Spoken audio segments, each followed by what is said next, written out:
அஸ்ஸலாமு அலைக்கும் ஃப்ரெண்ட்ஸ். எங்கள் மாமியார் எனக்கு ஒரு டிஷ்ஷு சொல்லி கொடுத்தாங்க. இப்போ நம்ம எறா வாங்கினா அந்த எறா வாங்கும்போது தேவையில்லைன்னு சொல்லிட்டு நம்ம தூக்கி போடுவோம்ல அந்த தலையை வச்சு ஒரு டிஷ்ஷு செய்யலாம். எப்படி பண்ணலாம் வாங்க பார்ப்போம். இதுக்கு தேவையான பொருள் என்னென்னா உடச்ச கடலை, காஞ்ச மிளகாய், கொஞ்சோண்டு பூண்டு, சீரகம், மஞ்சத்தூள், கொஞ்சமாக தேங்காய், உப்பு, நம்ம க்ளீன் பண்ணி வச்ச அந்த எறாவுடைய தலை.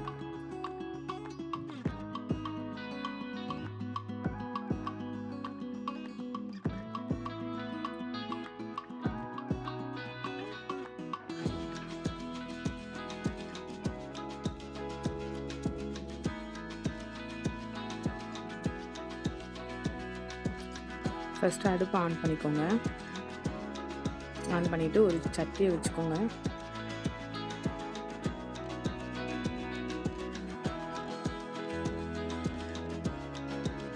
கொஞ்சம் சட்டி சூடாகட்டும். வானல்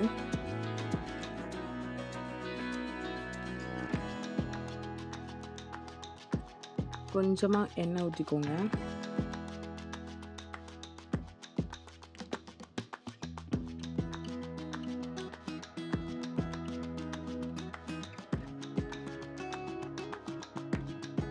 உங்களுக்கு இந்த வீடியோ பிடிச்சிருந்தா லைக் பண்ணுங்கள். கொஞ்சமாக பூண்டு,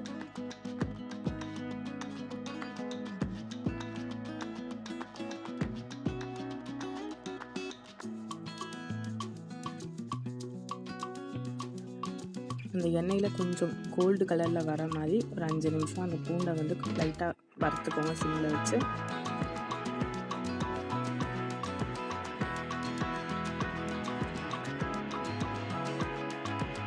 அந்த பூண்டு வெடிக்கணும். உங்களுக்கு தெரியுது பாருங்கள். வெடிச்சோன்னே கொஞ்சோண்டு ஒரு 3 காஞ்ச மிளகாய், சீரகம் போட்டுட்டு உடச்ச கடலை,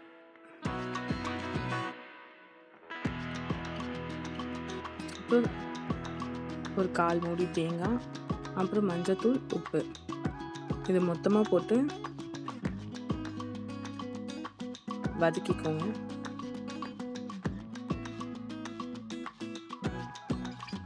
ஒரு 5 மினிட்ஸ் அப்படியே சிம்லேயே வச்சு ஒரு 5 நிமிஷம் சிம்லேயே வச்சு நல்லா வதக்கிக்கோங்க.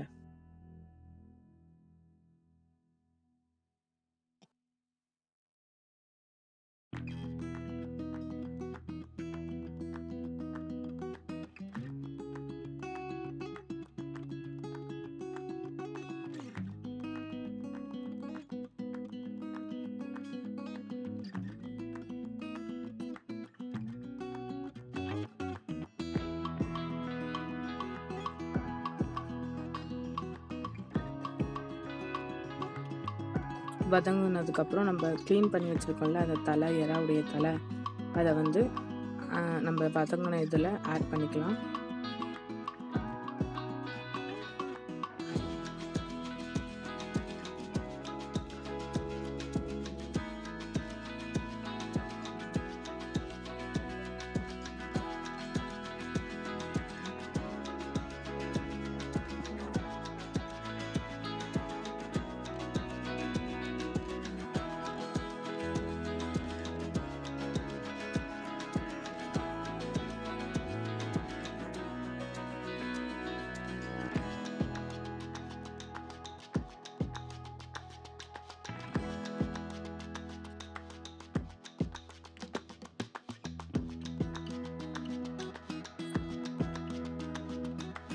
நம்ம மிஞ்ச ஸ்மெல்லு போகிற வரைக்கும் நல்லா வதக்கணும் சிம்லேயே வச்சு.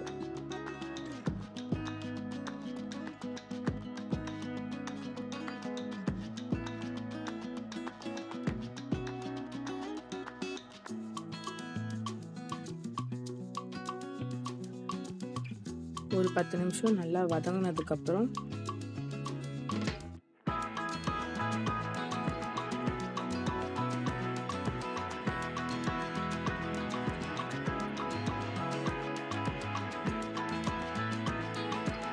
ஸ்டவ் ஆஃப் பண்ணிடலாம். ஆஃப் பண்ணிவிட்டு ஒரு 10 மினிட்ஸ் நல்லா ஆற விட்டுட்டு ஒரு மிக்ஸி ஜாரில் ட்ரான்ஸ்ஃபர் பண்ணிடலாம்.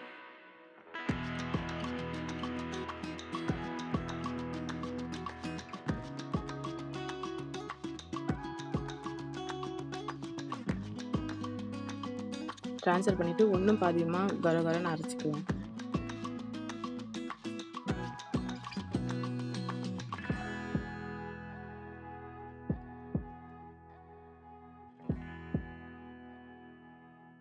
தண்ணி ஊத்தாம அரைக்கணும். அதுதான் இதில் இருக்க பெரிய ப்ளஸ்ஸு.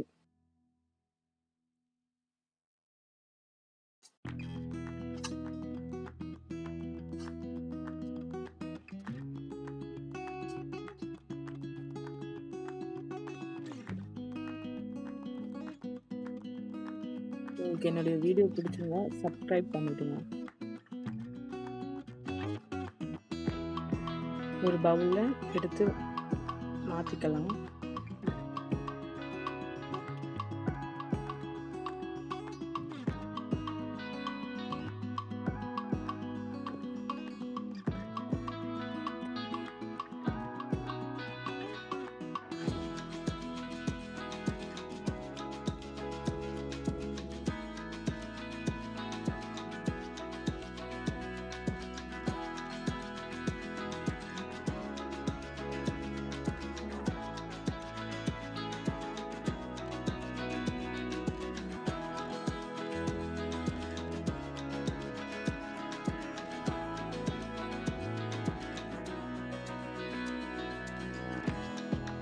தோசைக்கல் நல்லா ஹீட் ஆனதும்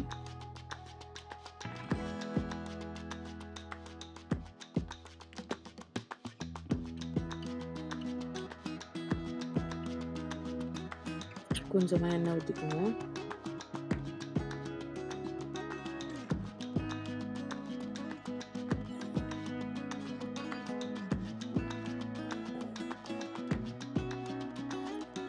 எண்ணெய் ஊற்றிட்டு கொஞ்சமாக கையில் தண்ணி நனைச்சிக்கிட்டு கொஞ்சம் சின்னதாக ஒரு பால் மாதிரி சின்ன குட்டி குட்டியாக பால் சைஸில்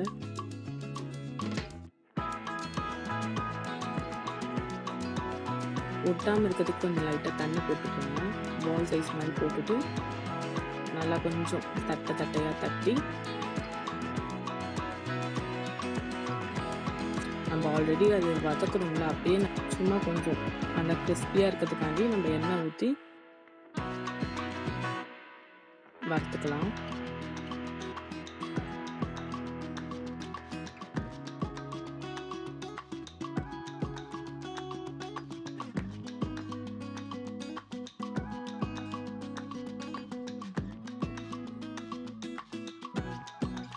கண்டிப்பாக இது மாதிரி ஒரு வாட்டி ட்ரை பண்ணி பாருங்கள், நல்லாயிருக்கும்.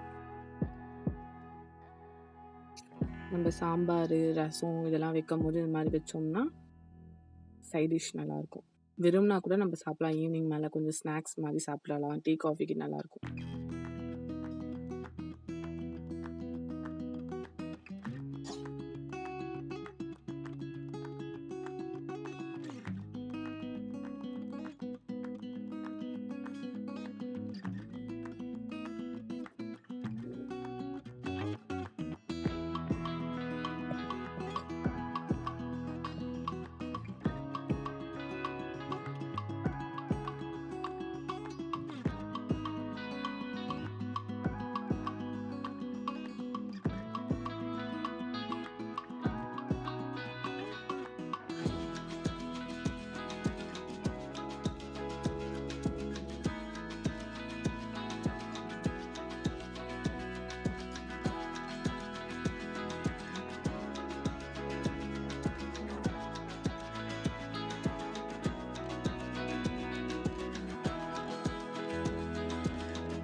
ஒரு சைடு நல்லா வெந்துருச்சு, திருப்பி விட்டுக்கலாம்.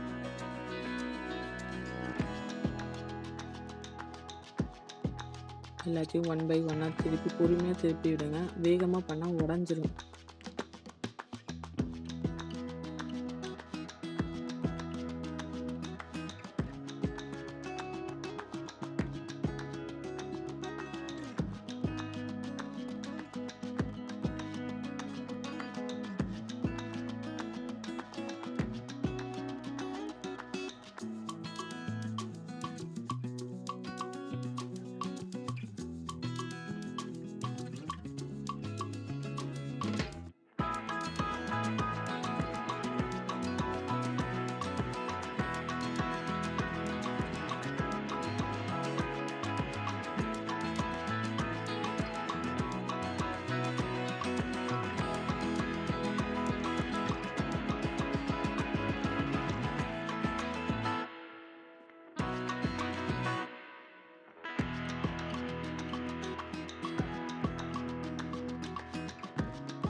ஸ்டவ் ஆஃப் பண்ணிக்கலாம். ஃபைனலாக நம்ம எறா தலையை வச்சு பண்ண எறா வடை செம்ம சூப்பராக வேறு லெவலில் இருக்கும்.